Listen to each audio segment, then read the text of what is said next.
She boarded the plane with a baby on her hip, a tired heart, and no one in her corner. They laughed at her, mocked her, tried to make her feel small. What they didn't know was that sitting beside her was a soldier, and scattered across the plane were others like him. Quiet men in plain clothes who had sworn an oath that went beyond uniforms. This flight wasn't about altitude. It was about dignity. And before they landed, justice would find its seat in the sky. Hello family, welcome to True Life Stories. Please subscribe and leave a like for us, it means the world to us. Also share this video to your friends and loved ones, and turn on post notifications so you don't miss future videos from us. Thank you as you do so. Sit back and relax as we dive into the story. The terminal at Hartsfield-Jackson Atlanta International Airport pulsed with the rhythm of late-night travel. Rushing footsteps, suitcase wheels clicking over tile, muffled boarding announcements crackling overhead. The air was dense with fatigue and anticipation, the kind that hovers over a red-eye crowd. Beneath the glow of industrial lighting, passengers shuffled through the boarding process like sleepwalkers. Janelle Warren clutched her boarding pass in one hand and her son, Amir, in the other.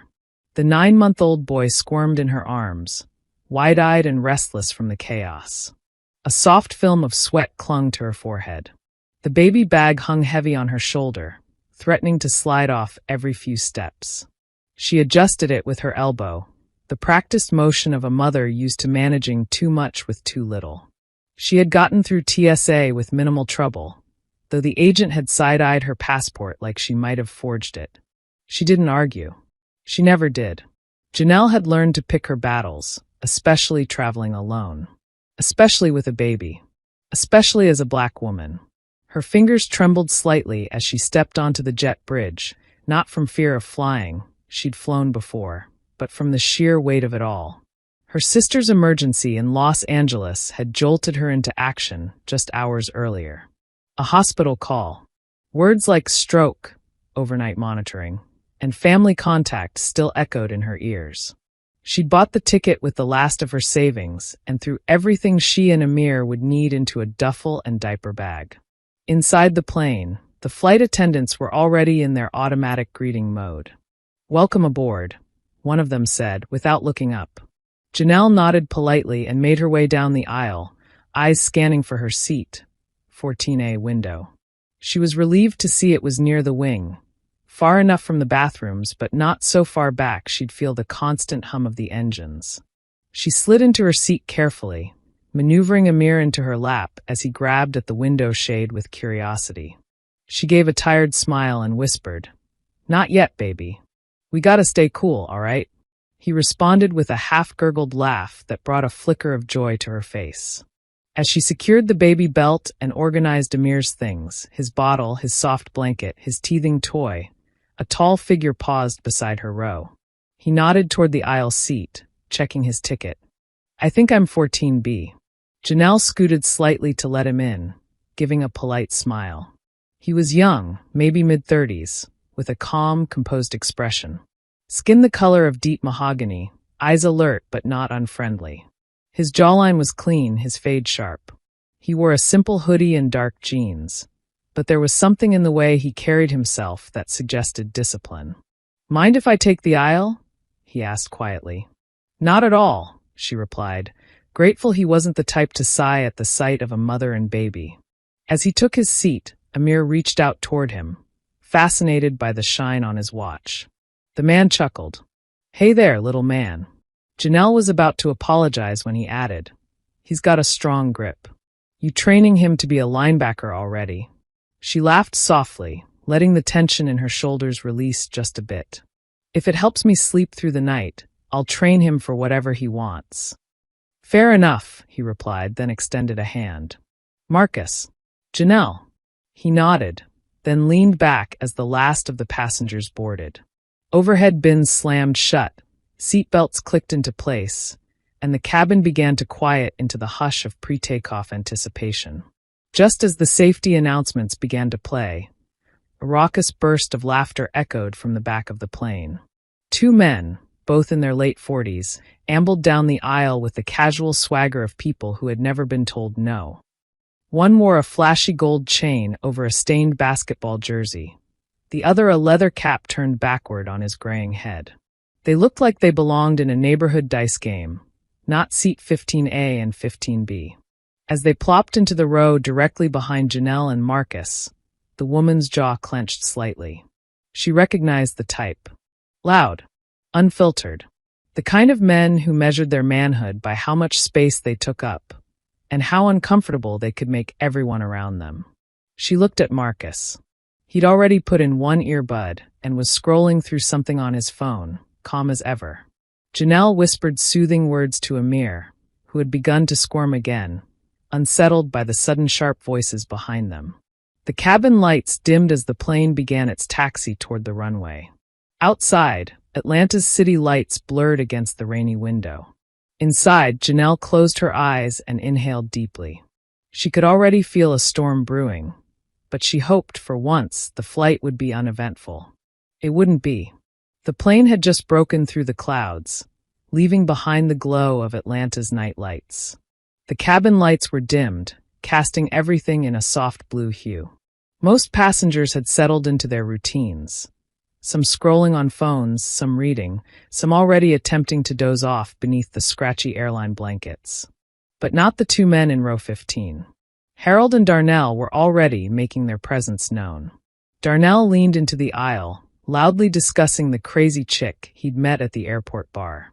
Harold, slightly more reserved but still unfiltered, laughed like he was trying to win a contest for loudest voice. Their jokes were crude, their tone sharp, and every sentence seemed designed to demand attention. Janelle tried to tune them out, rocking Amir gently in her arms. He had just drifted into a light sleep, head nestled beneath her chin, tiny fingers curled into the collar of her sweatshirt. Her goal was to keep him asleep as long as possible. She whispered a quiet prayer that nothing would disturb him. Then came the first shot. "Man, I swear," Darnell said, loud enough for several rows to hear. "Ain't nothing worse than a damn baby on a night flight. Like, come on. Why they even let these mamas board first? That baby finna scream the whole trip." Harold snickered. "That's what I'm saying. Bet she ain't got no man either. Look at her. Probably got 6 different dudes ducking child support." Janelle's spine stiffened. She didn't turn around. She didn't say a word. Instead, she focused on Amir's soft breathing and pressed her lips together, willing herself to stay calm. But they weren't finished. "Poor kid," Darnell said in a mock whisper. "Ain't his fault. Just born into struggle." More laughter. Loud, sharp, bitter. Janelle swallowed the lump in her throat. It wasn't just the words. It was the way they said them, like she was invisible. Like she wasn't a whole human being just feet away. She glanced around. A few passengers shifted uncomfortably. One white woman looked down at her book. A man across the aisle adjusted his seat back slightly. No one looked at her. No one looked at them. Amir stirred, and she gently bounced him again, heart pounding harder now. "You okay?" Marcus asked softly, noticing her tense shoulders. She nodded quickly, eyes wet but refusing to spill. "I'm fine," she whispered. "They're just ignorant." Marcus didn't say anything, but his jaw flexed once. He returned his gaze to his screen, but Janelle noticed he had taken out his earbud. Another burst of laughter exploded behind them. "You hear that baby startin' to fuss?" Harold said, mimicking a high-pitched cry. "Wah, wah, I can't sleep 'cause Mama didn't pull out." Darnell howled. "Stop, bro. You gonna make me spit this ginger ale all over the seat." That did it. Janelle slowly turned around, just enough to look over the seat. Her voice was low but resolute. "Excuse me," she said, with all the calm she could muster. "Please stop. My son is trying to sleep. We're not bothering you." Harold raised an eyebrow like he hadn't expected her to speak. Darnell leaned forward, lips twisted in a grin. "Oh, you talking to us?" "Yes," she replied, voice firmer now. "I'm asking you to leave us alone." Darnell smirked and sat back with exaggerated innocence. "I ain't say nothin'. Did you hear me say something, Harold?" "Nah, man," Harold said, chuckling. "She's sensitive. Probably them new mama hormones. You know how they get." Janelle turned back in her seat, cheeks flushed with a mix of rage and humiliation. Amir stirred again, letting out a small cry. She gently rocked him back and forth, whispering, "Shoo, it's okay, baby. Mama's got you." "See," Darnell said. He already knew the struggle. This time Marcus moved. He sat up straighter in his seat and turned just enough to look over his shoulder. He didn't speak right away, but when he did, his voice carried, low, controlled, cutting through the darkness of the cabin. "Fellas, that's enough." The humor evaporated from Darnell's face for a moment. "Say what?" "I said that's enough," Marcus repeated. "You've made your point. Now keep it down." Harold laughed dryly. "Man, ain't nobody talking to you. Stay in your seat and mind your business." Marcus didn't flinch. "This is my business." The surrounding rows had begun to listen more intently. Eyes peeked over seabacks. The tension in the air had thickened into something electric. But Darnell only smirked, shaking his head. "Look at you. Trying to play Captain Save-A-Mama," he muttered. Janelle watched Marcus from the corner of her eye. He was still composed, but his body had shifted. Shoulders squared. Feet planted. Calm was still on his face, but it wasn't passive anymore. Whatever was coming next, Janelle could feel it building like a slow, rolling wave. And the men behind them had no idea what they had just set in motion. The hum of the engines faded into the background as the tension between rows 14 and 15 thickened like storm clouds forming silently over still water. The passengers closest to the incident, rows ahead and behind, pretended to read, sleep, or mind their business, but they were all listening now. The silence between each exchange was louder than the voices had been. Amir whimpered softly, sensing his mother's unease. Janelle shifted him gently, one hand patting his back in rhythmic circles, the other wiping a tear from beneath her eye before it could fall. Her fingers trembled slightly. Not from fear, but from the dull ache of familiarity. This wasn't the first time she'd felt invisible. It wasn't the first time she'd been talked down to in public, her motherhood weaponized like a punchline. She'd dealt with it at the grocery store, in waiting rooms, even at her last job. But something about this, on a plane thousands of feet in the air, locked in a capsule of strangers and no escape, made it hit differently, made her feel small in a new way. Marcus hadn't said anything else. He was still facing forward, hands resting calmly on his lap. But Janelle could feel the energy shift. The protective stillness that radiated from him was unmistakable. She turned slightly toward him. "I'm sorry about this," she said under her breath. Marcus looked at her. His eyes were steady, but there was kindness there. "Don't be," he said. "I'm just trying to keep him calm," she continued. "He's teething, and the pressure hurts his ears. I didn't want to bother anyone." "You're not bothering anyone," he said. "They are." She bit her bottom lip, forcing down the frustration threatening to rise like bile. "People always assume the worst. They look at me, and I can tell, they think I'm just another statistic. Just some girl who couldn't keep her legs closed." "You're not a statistic," Marcus said evenly. "You're a mother. That's sacred." Janelle blinked hard. She hadn't expected that. Not from a stranger. "I'm sorry again," she repeated, softer this time. "You paid for this seat too. I didn't mean to make it a whole thing." Marcus offered a faint smile. "You didn't. But they did." Behind them, Harold and Darnell had gone temporarily quiet. The tension had embarrassed them, but not humbled them. Janelle knew the type. Their silence was never an apology. It was just a retreat to plot the next jab. She turned back to Amir, who had now calmed and was looking up at her with bleary eyes and a damp chin. She kissed his forehead and leaned back against the headrest. Her eyes closed, but her mind didn't rest. Memories surfaced, unwelcome but persistent, of nights she cried alone in the apartment while Amir screamed with colic and there was no one to help. Of her mother telling her she was throwing her life away. Of his father, who hadn't answered a call since the baby shower. Janelle had made peace with her circumstances, but it didn't make moments like this any easier. She felt something shift in her periphery, Marcus shifting in his seat. He leaned toward her slightly, speaking low. "Don't let them take up space in your mind. I don't know your full story, but I've seen enough to know this. You're doing everything right. His tone was calm, almost measured. But there was something else beneath it. An intensity that Janelle couldn't name yet. It wasn't anger, not exactly. It was a kind of readiness.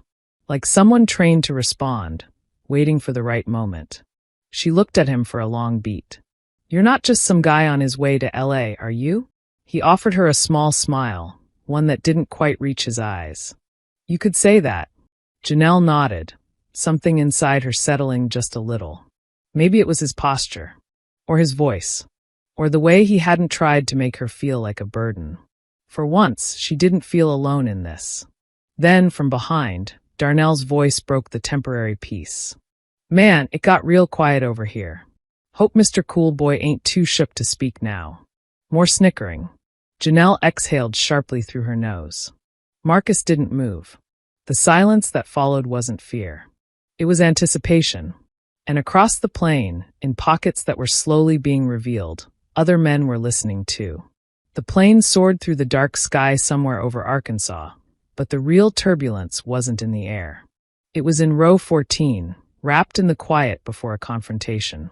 The flight had grown quieter as midnight pressed on, passengers lulled into restless sleep or preoccupied by screens glowing in the dim cabin. But even in the hush, the space behind Janelle and Marcus still pulsed with hostility. Janelle rocked Amir again, who had fallen back into a fitful doze. She hoped, prayed, that he would sleep through the rest of the flight. But more than that, she hoped she could get through the next few hours without crying.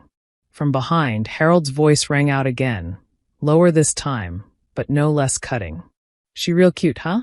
But she used to be thick before that baby came and tore her up. Janelle's hands froze on Amir's blanket. Darnell let out a sharp laugh. Man, you stupid. That's somebody baby mama, dog. Yeah, but she looked like she's still out here fishing for attention. Janelle turned slowly in her seat. This time, she didn't hide her glare. Enough, she said clearly, not bothering to lower her voice.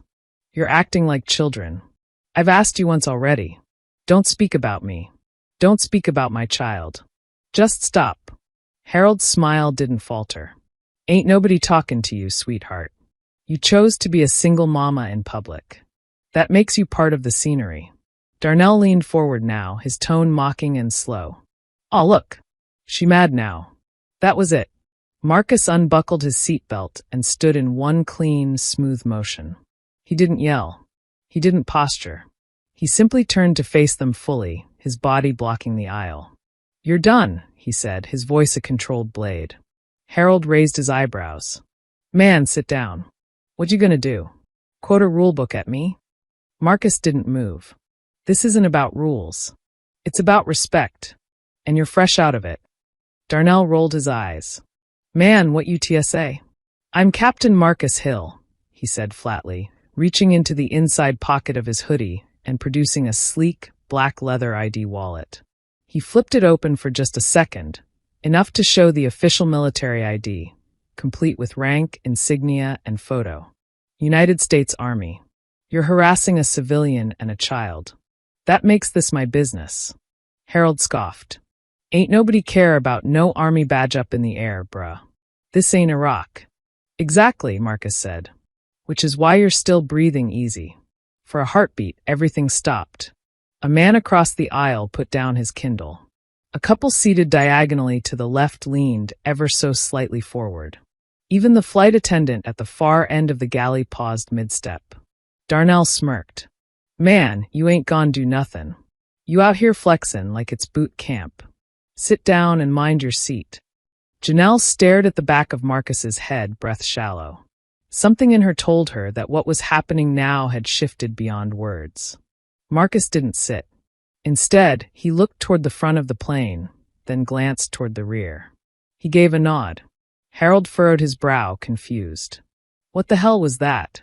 Before he could finish, 4 men stood up from different corners of the plane.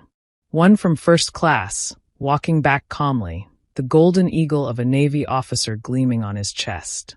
Another rose from 2 rows behind the troublemakers, a Marine by the build alone, broad-shouldered and neck taut with silent discipline. A third stepped out from a window seat a few rows ahead, Air Force tags on his lanyard.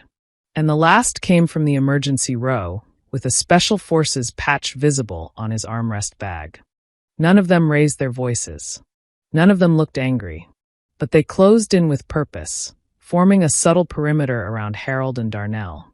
The cabin was utterly silent now, except for the soft hum of the engines and a faint, collective breath from the passengers watching. Marcus didn't look back at Janelle. His voice was quiet, but now it was echoed by the strength of 4 others. Y'all been warned. Now you'll learn. Darnell's smirk slipped for the first time. Harold sat back, suddenly unsure. Y'all doing too much now. We was just playing. The Marine stepped closer, arms crossed over his chest. So was she, playing mother, until y'all turned it into a game of humiliation. The Navy officer added, "You've been disturbing this flight, verbally harassing a woman and her child. That puts us all at risk. You should be thankful we're not taking it further." A quiet voice from the back of the plane chimed in, a woman in her 40s with graying locks. About time someone stood up for her. Marcus looked at Harold, then at Darnell. "This is your last chance," he said. "Shut your mouths, or the airline security waiting at the gate will finish this for us." The 2 men looked around, realizing they were surrounded, and that the air of authority surrounding these strangers wasn't just for show. It was real. It was earned. And it was unified. Harold raised both hands slowly. Ite, man. We good. We good." Darnell said nothing. He just stared at the floor. Marcus held their gaze for another long second before turning, calmly taking his seat again beside Janelle. The other men dispersed just as silently as they had arrived, returning to their seats as though they hadn't just defused a situation that could have ended in disaster. Janelle exhaled for what felt like the first time in hours. Her eyes welled with tears, not from fear, but from sheer emotional exhaustion and deep, unexpected gratitude. Amir stirred gently, then settled back into sleep. And for the first time since boarding, Janelle felt safe. The energy in the cabin had shifted, quiet, tense, reverent. Not the awkward silence of people avoiding conflict, but the kind that follows justice laid bare. Janelle sat motionless for a moment, her hand resting lightly on Amir's back, her mind racing to process what had just unfolded. The tension that had wrapped around her chest like a vice since takeoff was loosening, unraveling thread by thread. Still, her body remained alert, half expecting more insults, more shame. But none came. Behind her, Harold and Darnell had gone silent. They weren't asleep, they were subdued. Still breathing the same air, still sitting just inches away, but no longer taking up space they hadn't earned. Their laughter, their arrogance, their mocking jabs had all disappeared, tucked behind the uncomfortable realization that not every target is defenseless, and not every stranger is ordinary. Marcus hadn't said a word since sitting back down. He leaned slightly to his right, adjusting the hoodie he wore, casual, comfortable, but clearly concealing the firm discipline beneath it. Janelle turned to him, eyes searching for words that wouldn't come. "Thank you," she said finally. He looked at her, the softness returning to his eyes. "No thanks needed. You asked them to stop. They didn't. I just helped them understand." "You didn't have to," she replied, her voice quieter now. "You could have stayed quiet like everybody else." Marcus tilted his head slightly, like he was considering that. "Yeah," he said after a moment. "I could have, but I don't wear this name for silence." She gave him a puzzled look. Marcus reached down and opened a small zip pocket on the side of his backpack. From inside, he pulled out a well-worn olive green beret, folded neatly. On the band, stitched into the lining in golden thread, was his last name, Hill. Janelle's lips parted slightly. "You really are military." "Still active," he nodded. "Army Special Operations. Based out of Fort Bragg." She blinked, stunned. "You don't look it." He smiled faintly. "We're not all buzz cuts and camo. I'm on leave. My mom's recovering from surgery out in LA." He looked at Amir and softened again. "You're not the only one making this flight for family." Janelle nodded slowly, her voice tightening. "Still, I don't know what I would have done if you hadn't been here. You'd have kept your head up. Just like you did before I said a word, Marcus replied. You were already doing the hardest part. She was quiet for a long moment. The hum of the plane, the occasional clinking of ice from the flight attendant's galley cart, it all faded behind the weight of the conversation. I'm used to doing it alone, she said eventually. My son's father, he bailed when I was 6 months pregnant. Said he wasn't ready. I work full-time, take night classes. This trip? Maxed out my card just to make it. My sister, she's in ICU. I don't even know if she's gonna. Her voice faltered, emotion finally cracking through. Marcus didn't interrupt. He let her speak, let her spill without judgment or platitudes. Just presence. Janelle wiped at her face quickly, embarrassed. Sorry, you didn't ask for all that. I didn't need to, he said gently. Sometimes you just see it in someone. Amir stirred again, whining softly in his sleep. Janelle rocked him instinctively, more automatic than conscious. Her strength was maternal, instinctual, quiet, but it was all-consuming. Marcus watched her for a moment. You remind me of my sister, he said. She raised 2 boys while I was deployed. Did everything for them. Never asked for help. But I wish more people had shown up for her like they should have. She looked at him, this stranger-turned shield, and saw something else now, loss maybe. Regret. A lifetime of service wrapped in stillness. He tucked the beret back into his bag and zipped it shut. You know, she said, I never expected anyone to protect me. Especially not another black man. That's rare. You know it is. Marcus nodded solemnly. I do, but it shouldn't be. A soft chime interrupted their conversation. The seatbelt sign illuminated once more. The captain's voice came through the speaker. Ladies and gentlemen, we've begun our initial descent into Los Angeles.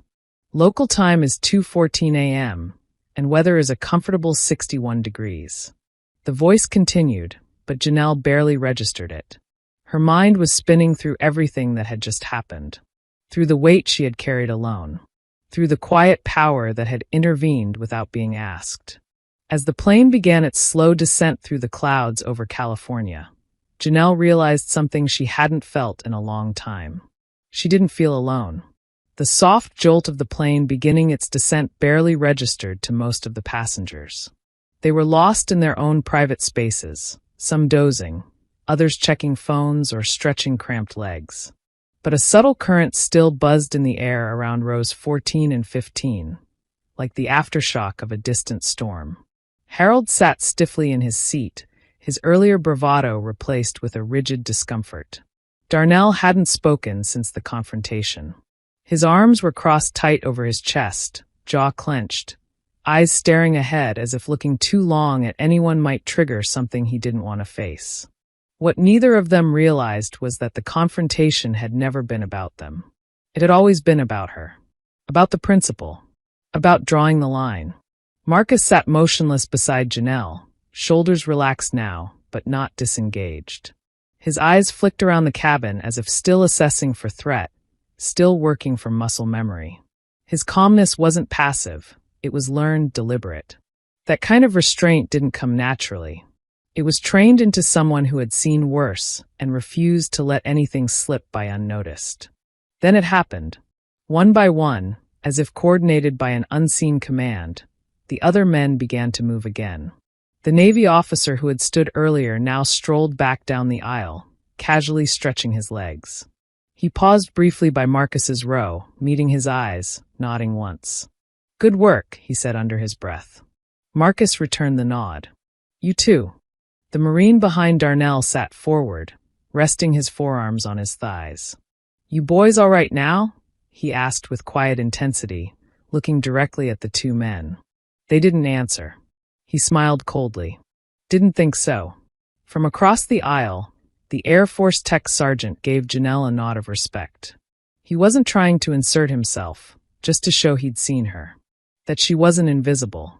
That she was, in fact, protected. And finally, from the front of the cabin, a deep voice called out casually. Captain Hill. Marcus turned. It was the Special Forces soldier, the last to have stood. He was already collecting his bag from the overhead bin, even though the plane hadn't stopped taxiing. "Wasn't planning on joining this flight," the man said, "but I'm glad I did." Marcus offered a smile. "Same here, brother." They exchanged salutes, not with their hands, but with their eyes. A mutual recognition, not just of rank or service, but of purpose. Janelle watched all of this with something that felt close to awe. These weren't just men who'd stepped in. They were coordinated, quiet, precise, like a unit.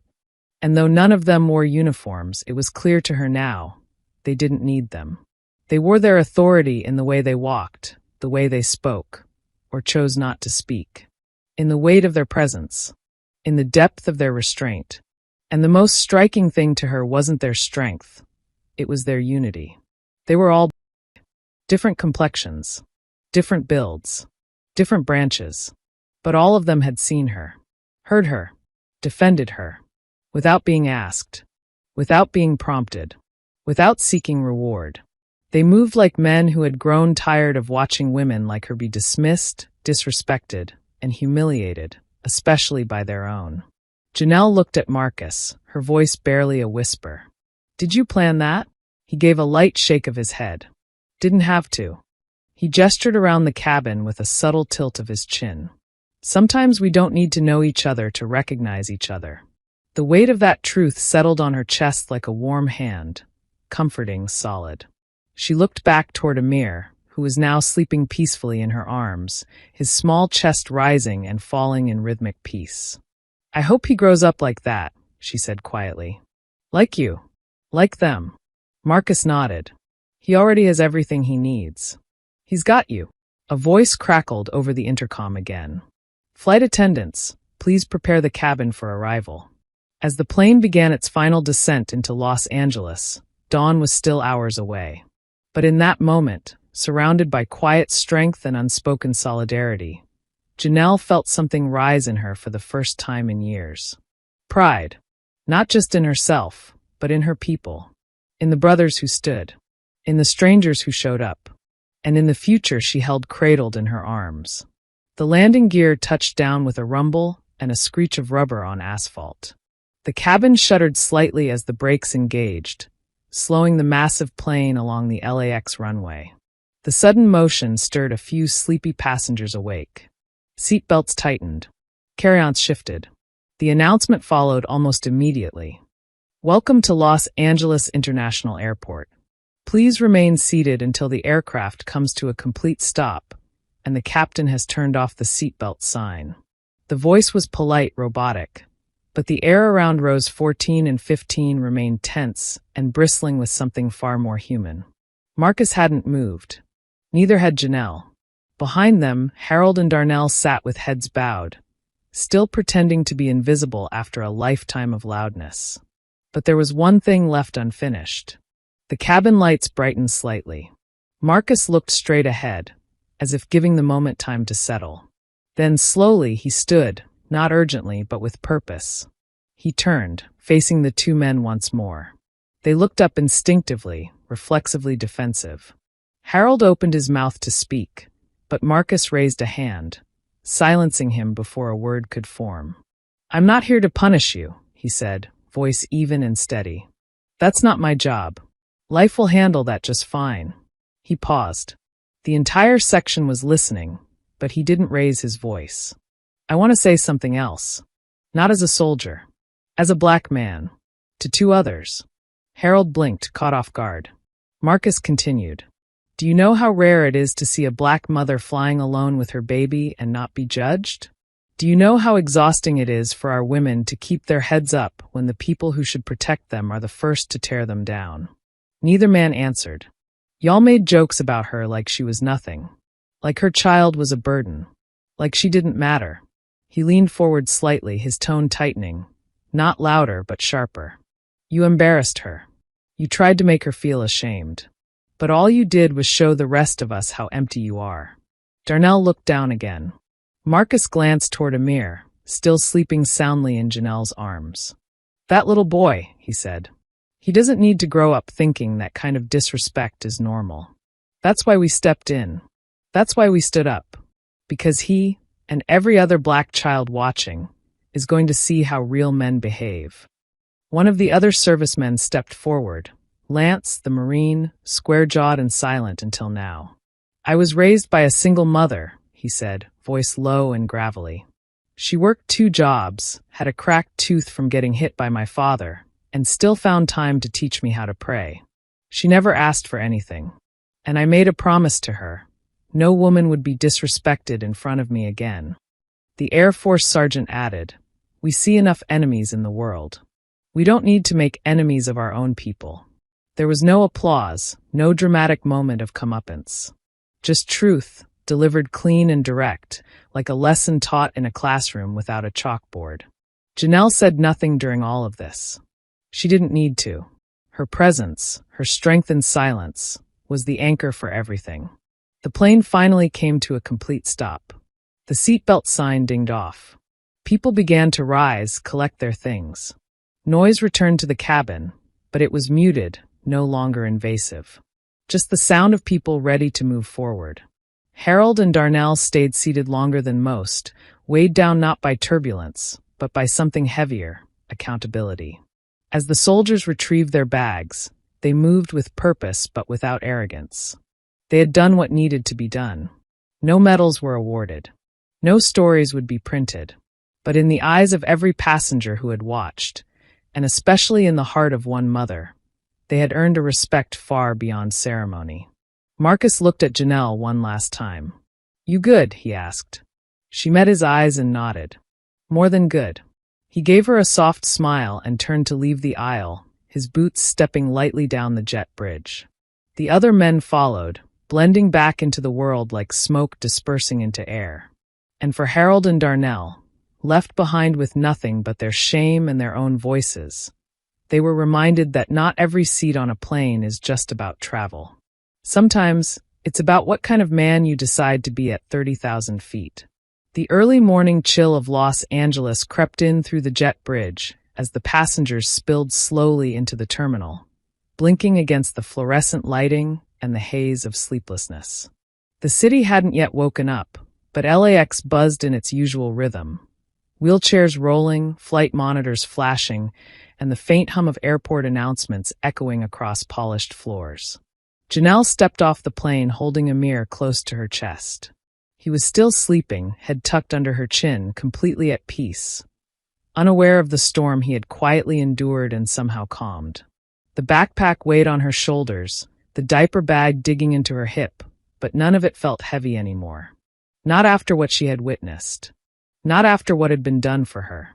The terminal stretched out before her, crowded with strangers and blinking lights, but she didn't feel alone. Somewhere ahead, Marcus and the other men had already moved into the crowd, melting into the anonymous stream of travelers. Janelle walked slowly, each step feeling more grounded than the last.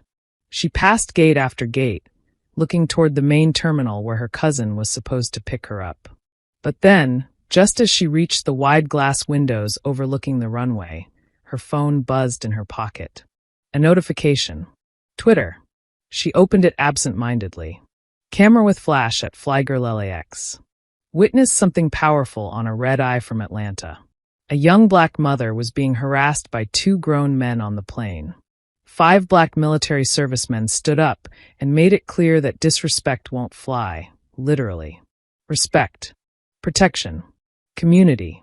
#BrothersInArms, #ProtectBlackWomen. Attached to the tweet was a grainy photo, taken mid-flight, slightly blurry but powerful. Marcus was at the center, standing in the aisle, face half-turned as he addressed the 2 men behind him. The others were visible too, one crossing his arms, one leaning over a seatback, one standing calmly near the exit row. Janelle stared at the image, her breath catching. Thousands of likes. Hundreds of retweets. Comments pouring in. This the kind of energy we need all the time. Our queens deserve this. Period. Where's the movie? I'd pay to see this. To the brothers who stood up, thank you. She smiled, not out of vanity, but out of relief. Out of recognition. She hadn't planned to be seen, but now she was. Not as a burden. Not as a stereotype. As someone worth defending. A black mother. A woman doing her best. Someone's everything. She slid her phone back into her pocket and adjusted Amir's blanket. As she rounded the final corner toward the baggage claim, she heard a voice behind her. "Hey!" She turned. Marcus stood there in civilian simplicity, a duffel slung over one shoulder, a quiet presence in the chaos of the terminal. "I didn't want to leave without saying goodbye," he said. Janelle smiled. "You didn't have to." "I know," he replied.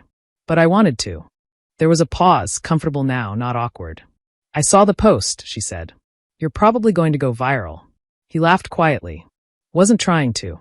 That's usually how it happens." Marcus looked at Amir. "He slept through most of it, huh?" "Yeah," Janelle nodded. "And I hope he forgets the rest." "But I won't." He looked at her one last time, not with pity, not with obligation, but with genuine admiration. "You're strong," he said. "But it's okay to let someone have your back once in a while." Janelle's eyes glistened again, but no tears fell. She was too proud for that now. She nodded. "Safe travels, Captain." He grinned. "You too, Mama." With that, Marcus disappeared into the crowd, swallowed by the vastness of the terminal. Just another soldier returning home, or maybe heading off to another mission. But to Janelle, he would never be just another anything. He, and the men who stood with him, had changed something. For her. For Amir. And maybe for everyone who saw it. Janelle stepped outside into the cool dawn. The sky above Los Angeles was a deep, fading navy, streaked with hints of gold on the horizon. A new day was beginning. And for the first time in a long while, she felt like she was arriving, not just in the city, but in her own story. Whole. Seen. Protected. And never, ever again alone. We have come to the end of the story. I hope you enjoyed it. Leave a like and subscribe to my YouTube channel for more interesting stories.